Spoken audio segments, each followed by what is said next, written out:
Hello friend, ફરીથી એકવાર સ્વાગત છે તમારું મારા કિચનમાં, જેમાં આજે આપણે વેજ દમ બિરયાનીની રેસીપી જોવાના છીએ.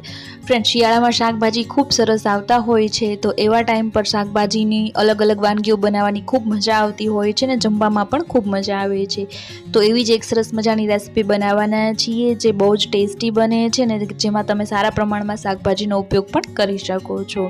તો આવો તેની આખી રેસીપીને જોઈ લઈએ. અને તેની પહેલાં જો તમે મારી ચેનલ પર નવા હોય અને હજુ સુધી જો તમે મારી ચેનલને લાઇક શેર અને સબસ્ક્રાઈબ ન કર્યું હોય તો પ્લીઝ લાઇક શેર અને સબસ્ક્રાઈબ જરૂરથી કરજો. તે ટોટલી ફ્રી છે.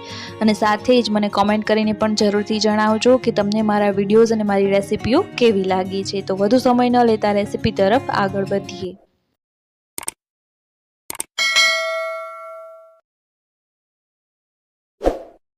તો બિરયાની બનાવવા માટે સૌથી પહેલાં મેં અહીંયા 2 કપ જેટલા બિરયાની ચોખા લીધેલા છે. બિરયાની ચોખાની જગ્યાએ તમે બાસમતી ચોખાનો પણ ઉપયોગ કરી શકો છો. કોઈ બી સારા બ્રાન્ડના લાંબા એકદમ ભાત બને તેવા ચોખા તમે લેશો તો બિરયાની સારી બનશે. અને સાથે જ બીજી મહત્વની વાત ધ્યાનમાં એ રાખવાની છે કે જ્યારે પણ તમે આ ચોખાને ધોવો ત્યારે એકદમ મસળવાના નથી, કારણ કે એ સ્ટેજ પર ચોખાના કટકા થઈ જાય છે અને જ્યારે ભાત બને ત્યારે નાની સાઇઝમાં બને છે. માટે ચોખાનો આખો દાણો રહે એ રીતે ધોવાના છે. અને આ રીતે એકદમ હળવા હાથે હલાવી 3 થી 4 વખત ધોશો એટલે એકદમ આવું ચોખ્ખું પાણી બની જાય એટલે આપણા ચોખા ધોવાઈ જાય છે. તો એ સ્ટેજ પર હવે આપણે આ પાણીને કાઢી નાખશું અને ફરીથી આપણા ચોખા ડૂબે એટલું પાણી તેમાં એડ કરી અને તેને પલાળીને રાખી દઈશું, જેથી ફટાફટ થાય. તો 45 થી 1 કલાક સુધી પલાળીને રાખશો તો વધારે સારું રહેશે. ત્યાં સુધીમાં બીજી તૈયારી જોઈ લઈએ. તો અત્યારે મેં 250 ગ્રામ જેટલી ડુંગળી લીધેલી છે. જેટલા ચોખા લઈએ તેટલી જ આપણે ડુંગળી લેવાની છે અને તેની આ રીતની એકદમ પતલી એવી સ્લાઇસ કરી લેવાની છે રાઉન્ડ શેપમાં. ડુંગળીની જાડાઈ સિક્કાની જેટલી જાડાઈ હોય એટલી રાખવાની છે. વધારે પાતળી કે વધારે જાડી નથી રાખવાની. તેનાથી બિરિશ્તા બનાવવાના છે તો એ સાઇઝ એના માટે પરફેક્ટ છે. તો અહીંયા બધી જ ડુંગળીની સ્લાઇસ થઈ ગઈ છે. તો હવે ડુંગળીને તળવા માટે આપણે તેલ મૂકી દઈએ. તેલને અત્યારે હાઈ ફ્લેમ પર આપણે રાખવાનું છે. તો અહીંયા બધી જ ડુંગળી તેલ ગરમ થાય એટલે તેમાં એડ કરી દઈશું અને જે ગેસની ફ્લેમ છે તે હાઈ રાખીશું શરૂઆતમાં. તેનાથી જે ડુંગળીનું પાણી છે તે એકદમ બળી જશે, ડુંગળી જલ્દીથી સોફ્ટ થઈ જશે. તો થોડી જ વારમાં તમે જોશો તો આ સ્ટેજ પર આપણી જે ડુંગળી છે તે આ રીતે અધકચરી સોફ્ટ થઈ ગઈ છે અને થોડી જ વારમાં તે સરસ મજાની આ રીતની ગોલ્ડન બ્રાઉન થવા લાગશે. તો એ સ્ટેજ પર આપણે ગેસની જે ફ્લેમ છે તે સ્લો ટુ મીડિયમ કરી નાખવાની છે. અને આ રીતની એકદમ સરસ ગોલ્ડન બ્રાઉન ડુંગળી થઈ જાય એટલે આપણે ચમચામાં કાઢી અને ઝાડાની મદદથી આ રીતે તેનું વધારાનું તેલ નીચવી લેવાનું છે. અને હવે તેને સાઈડ પર એક પ્લેટમાં કાઢી લેવાની છે. તો નીચે ટીશ્યુ પેપર રાખી અને આ ડુંગળીને આપણે તેમાં લઈ લઈશું.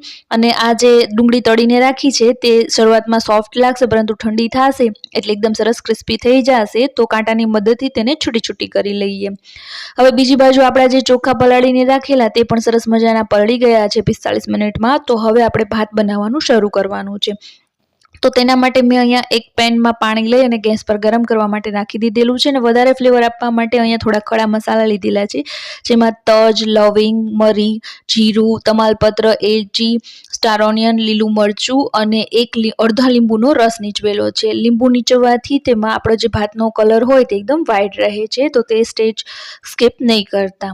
હવે લીંબુ નીચવાઈ જાય એટલે આપણે ભાત એડ કરી અને સાથે જ તેમાં સ્વાદ પ્રમાણે મીઠું એડ કરી દેવાનું છે. અને ભાતને ચેળવતી વખતે બનાવતી વખતે ખાસ ધ્યાન રાખજો કે તેને 80% જેટલા જ ચડવા દેવાના છે. એકદમ વધારે બાફી નથી લેવાના, કારણ કે હજી આપણે બિરયાની બનાવવામાં બીજી વખત પણ તેને ગેસ પર રાખવાના છે. માટે 80% જેટલા અહીંયા ભાત થઈ જાય તો એ સ્ટેજ પર આપણે ગેસને બંધ કરી દઈશું. અને આ રીતના અધકચરા થોડા કાચા રહે તેવા ભાત રાખવાના છે, તે તમે જોઈ શકો. અને સાથે જ અહીંયા જે ખડા મસાલા આપણે ભાતમાં એડ કરેલા તેને આ સ્ટેજ પર કાઢી નાખશું, જેથી જમતી વખતે તે મોઢામાં ન આવે ને ટેસ્ટ ખરાબ ન થાય. સાથે જ ઝારામાં ભાતને કાઢી અને પાણી નિતારી લેશું.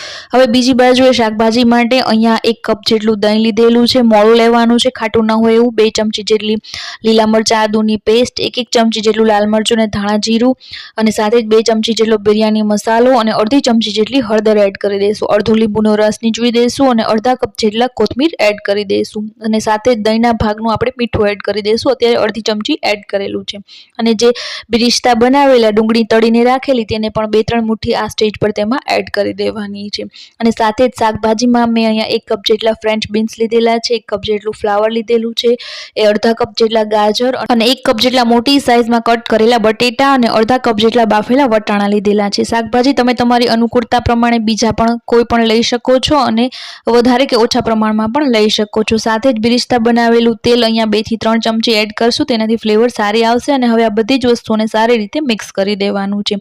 બિરયાનીમાં દમ આપવા માટે જો કોલસો હોય તો વધારે સારું, પરંતુ ન હોય તો આ રીતે કોઈ પણ માટીનો દીવો ગેસ પર ગરમ કરી અને ગરમ દીવાને આપણે જે શાકભાજીનું મિક્સચર બનાવેલું તેમાં મૂકી અને તેમાં 1 ચમચી જેટલું ઘી નાખી અને તેને ઢાંકી અને 2 થી 3 મિનિટ રાખી દેવાનું છે, જેથી સરસ મજાનો દમ તેમાં દેવાઈ જશે અને એ ઘીને તેમાં એડ કરી દઈશું, તેથી ફ્લેવર પણ વધી જાય છે. ત્યારબાદ બિરિસ્તા બનાવેલું ફરીથી 3 થી 4 ચમચા મોટા તેલ લઈ અને આપણે જે શાકભાજીનું મિક્સચર તૈયાર કરેલું તેને તેમાં થોડી વાર એટલે કે 4 થી 5 minute slow to medium flame પર સાંતળી લેવાના છે, જેથી તેમાં જે દહીં અને મસાલા છે તે સરસ મજાના સતળાઈ જાય. અને 4 થી 5 મિનિટ જ સાતળવાના છે, એ કાચા રાખવાના છે, એકદમ વધારે ચેડવી નથી લેવાના. અને સાઇઝ પણ થોડી મોટી રાખજો, કારણ કે હજી પણ આપણે બીજી વખત તેને બાફવાના છે, તો એ ત્યારે ભૂકો થઈ જશે.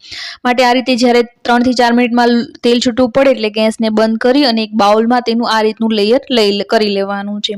તેના ઉપર થોડી ડુંગળી અને બિરિસ્તાનું આપણે એક લેયર કરી લેશું અને ત્યારબાદ આપણે જે ભાત બનાવીને રાખેલા તેનું લેયર કરી લેવાનું છે. સાથે જ અહીંયા મેં થોડોક ગરમ દૂધમાં કેસર પલાળીને રાખેલું, તો તેને પણ તેમાં એડ કરી દઈશું. તે કલર અને ફ્લેવરનું કામ કરે છે.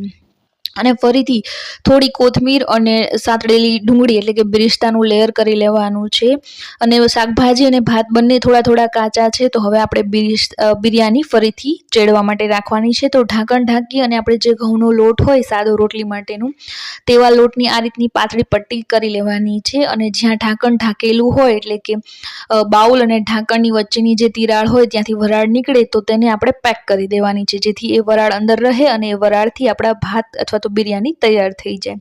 તો આ રીતે તેને પેક કરી દઈશું અને તેને સીધા જ ગેસ પર નથી મૂકવાનું, કારણ કે તેમાં પાણી નથી તો એ બળી જશે. માટે કોઈ પણ આ રીતની લોઢી ગેસ પર રાખી અને એકદમ ધીમા તાપ પર આ લોઢી પર આ જે બિરયાનીનું બાઉલ છે તે આ રીતે રાખી દેવાનું છે 15 થી 20 મિનિટ માટે, જેથી એ નીચેથી બળશે પણ નહીં અને શાકભાજી અને ભાત જે અધકચરા કાચા છે તે સરસ કૂક થઈ જશે. તો 15 થી 20 મિનિટ બાદ આપણી બિરયાની સરસ મજાની રેડી થઈ ગઈ છે. તો આ લોટનું પડ હટાવી અને બિરયાનીને એક સર્વિંગ બોલમાં લઈ લઈશું. તો ખૂબ જ ટેસ્ટી એવી આ બિરયાની બને છે. સાથે ખૂબ સારા પ્રમાણમાં શાકભાજીનો પણ તમે ઉપયોગ કરી શકો છો.